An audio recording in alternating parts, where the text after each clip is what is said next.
Good evening students. आज हम JMI study point में हिंदी का आधुनिक कविता बुक का चैप्टर 2 पढ़ेंगे। रामनरेश त्रिपाठी।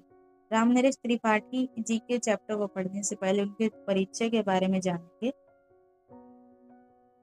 रामनरेश त्रिपाठी जी का परिचय ये है कि उनका नाम रामनरेश त्रिपाठी है। पूरा नाम, जन्म 4 मार्च 1881 या उनका जन्म 1881 आपकी बुक में कहीं दिया है तो कहीं 89 दे रखा है, लेकिन करेक्ट ने जो है 1889 है।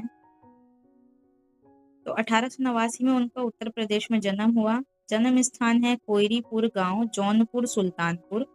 16 जनवरी 1962 में उनका देहांत हुआ प्रयाग में, प्रयाग नाम की जगह पे।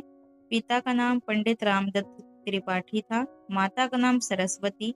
शिक्षा इन्होंने प्राप्त की थी कक्षा 9 तक, 9th क्लास तक यानी इन्होंने पढ़ाई की थी।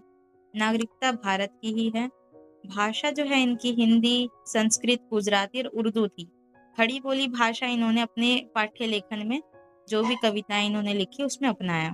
पेशा इनका ये था कि एक कवि थे। पहले ये टीचर थे, अध्यापक थे, अध्यापक और कवि रहे, स्वतंत्रता सेनानी रहे। इनका फेस आपको ड्राइंग में तो देख के लग रहा होगा कि ये नेहरू जी हैं, लेकिन नहीं, नेहरू जी का फेस अलग है। इनकी ड्राइंग, इनकी फोटो आप देख सकते हैं। ये थे रामनरेश त्रिपाठी, जो एक ग्रेटेस्ट लेखक रह चुके हैं, कवि रह चुके हैं हिंदी के इतिहास में, हिंदी कविता के रचना में।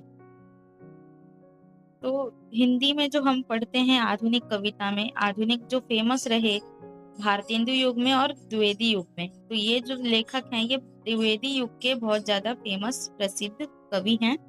और यहाँ पर लिखा नहीं है लेकिन मैं बता रही हूँ आपको कि द्विवेदी युग के फेमस कवि रहे हैं ये। उसके बाद छायावाद के पूर्व पूर्व छायावाद में इनका नाम लिया जाता है कि पूर्व छायावादी कवि भी ये रहे हैं, लेखक ये रहे हैं। छायावाद में भी इनका थोड़ा रोल देखने को मिलता है, लेकिन ये मेन जो है द्विवेदी युग के कवि हैं।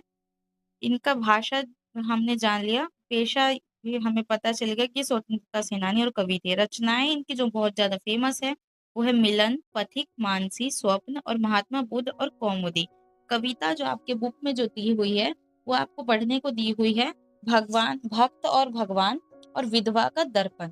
तो भक्त और भगवान और विधवा का दर्पण जो आपको बुक में दिया है वो बहुत ज्यादा इंपॉर्टेंट है, आपके एग्जाम में आता भी है। अगर आप पीवाईक्यू पढ़ा हुआ आपने तो उसमें भी आपको विधवा का दर्पण ये एक रचना दी होगी बुक में। और आपके जो चैप्टर आते हैं पेपर में, जो भी क्वेश्चन आते हैं वो एक नए कविता वाले चैप्टर से एक स्टेंजा उठा के दे देता है जो आपको समझना पड़ता है।